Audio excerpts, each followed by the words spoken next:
Selamat datang di channel YouTube Putri Selviani. Hai para penikmat wawasan keuangan, kali ini kita akan membongkar rahasia di balik proses yang mendasari kesuksesan suatu perusahaan.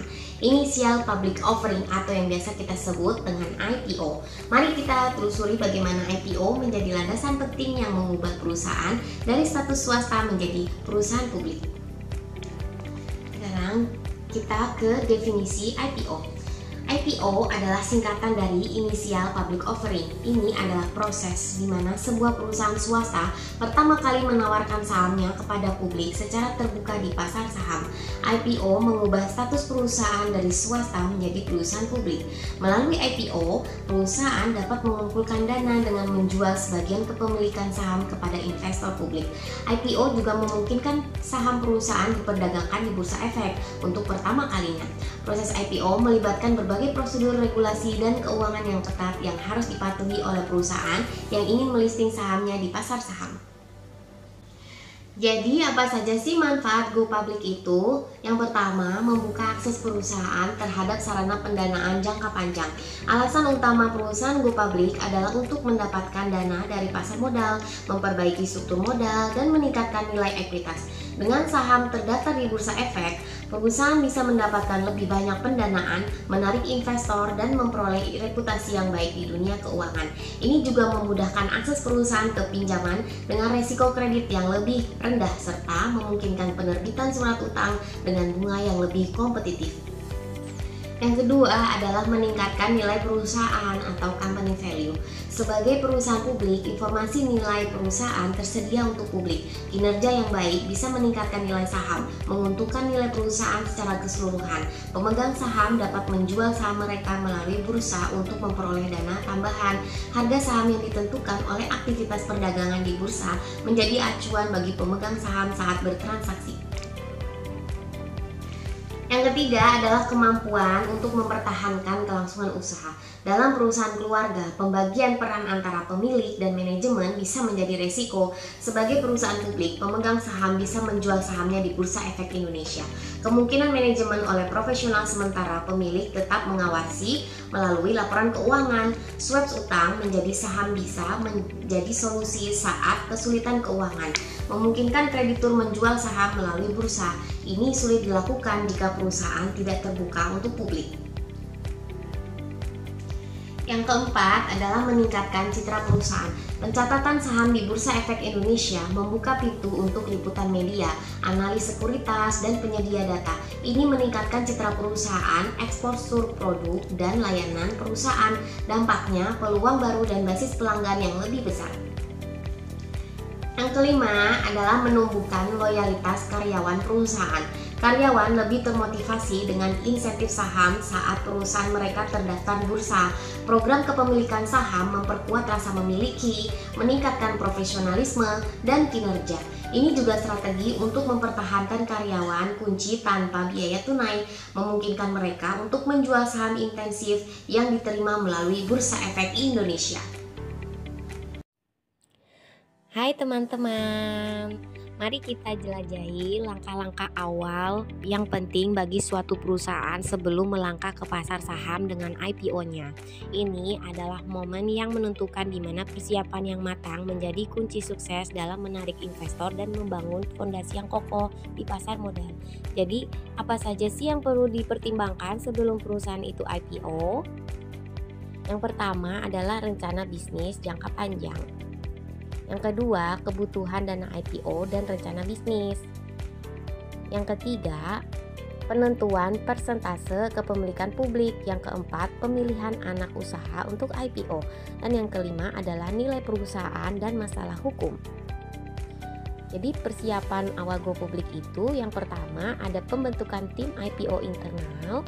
Yang kedua ada penunjukan profesi eksternal, yang ketiga ada RUPS dan perubahan anggaran dasar, dan yang keempat adalah mempersiapkan dokumen.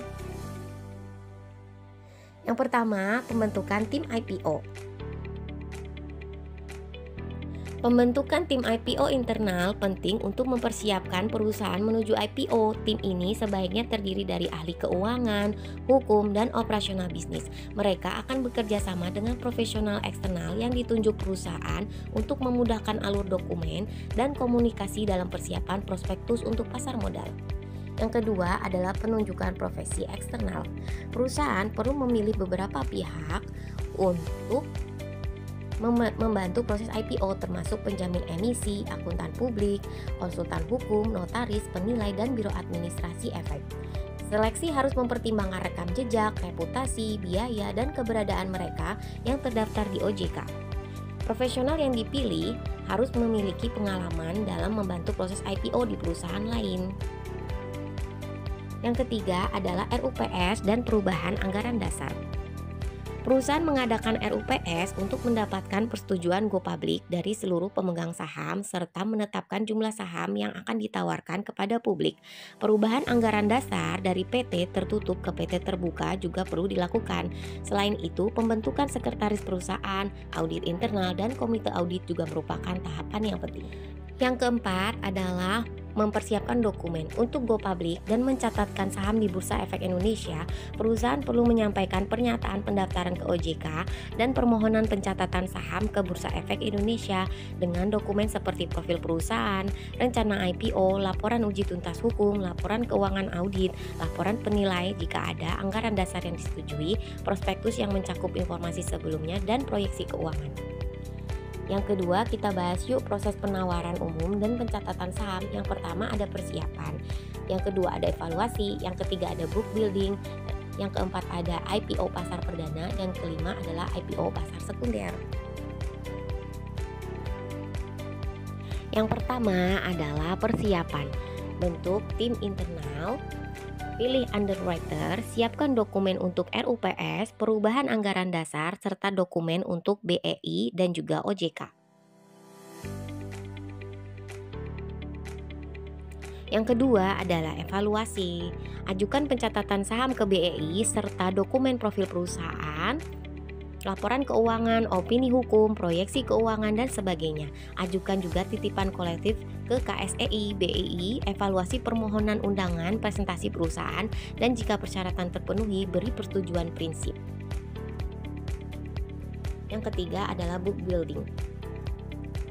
Sampaikan pernyataan pendaftaran dan dokumen pendukung ke OJK, termasuk prospektus, OJK review, minta informasi tambahan jika perlu. Setelah persetujuan, perusahaan publikasikan informasi ke media dan lakukan penawaran umum.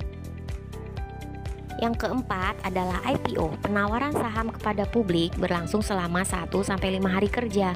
Jika permintaan melebihi tawaran, perlu penjatahan. Uang yang tak terpenuhi dikembalikan kepada investor. Saham didistribusikan elektronik melalui KSEI. Yang kelima adalah listing dan trading di BEI. Sampaikan permohonan pencatatan saham ke BEI dengan dokumen persetujuan OJK, prospektus, dan laporan pemegang saham. BEI setujui pencatatan, umumkan kode saham. Investor bisa jual beli saham melalui broker atau perusahaan efek yang terdaftar di BEI. Sekarang kita bahas yuk saham IPO yang paling cuan atau paling moncer di tahun 2023. Yang pertama ada CHIP atau Pelita Teknologi Global. Ini dia berdiri pada tahun 2017, bergerak di bidang konsultan dan desain IoT atau Internet of Things, serta industri kartun cerdas atau smart cars. Nah, CHIP sendiri baru IPO di bulan Maret 2023 lalu. Ya, jadi belum ada 1 tahun dan sampai bulan September sudah memberikan retail sebesar 978% di harga 1.725, menunjukkan level PBV-nya 23 kali dengan P rasio 56 kali. Coba kita lihat kinerja dari CHIP di posisi Juni 2023, dimana kalau kita lihat memang kinerjanya sangat-sangat bagus. Pendapatan atau penjualan bersihnya naik sebesar 52% dari 35,3 miliar rupiah menjadi 212 miliar. Kemudian laba kotornya juga naik sebesar 466%. dari 5 miliar rupiah menjadi 31 miliar dan laba bersihnya juga naik sebesar 548% dari 1,9 miliar menjadi 12,4 miliar. Yang kedua adalah saham Petrindo Jaya Kreasi, di mana ini adalah emiten pertambangan milik konglomerat Prayogo Pangestu, adalah sebuah holding company di mana perusahaan ini memiliki banyak anak perusahaan yang bergerak di bidang pertambangan, baik itu batu bara, pertambangan, emas, dan perak. Petrindo Jaya Kreasi sendiri baru di bulan Maret lalu, di mana setelah IPO sampai September telah memberikan cuan 977%, menunjukkan level PBV-nya 24 kali dengan P rasionya 66 kalinya. Kita lihat kinerja posisi Juni 2023, di mana ternyata bukan hanya kinerja yang bagus ya, pendapatannya naik sebesar 72% dari 600 miliar menjadi 1 triliun rupiah. Kemudian laba brutonya naik 49% dari 374 miliar menjadi 558 miliar dan laba bersihnya naik 14% dari 147 miliar menjadi 169 miliar rupiah. Terima kasih sudah menonton video di channel YouTube Putri Santriani. Jangan lupa untuk like, komen, dan subscribe. Nantikan episode berikutnya. Bye-bye.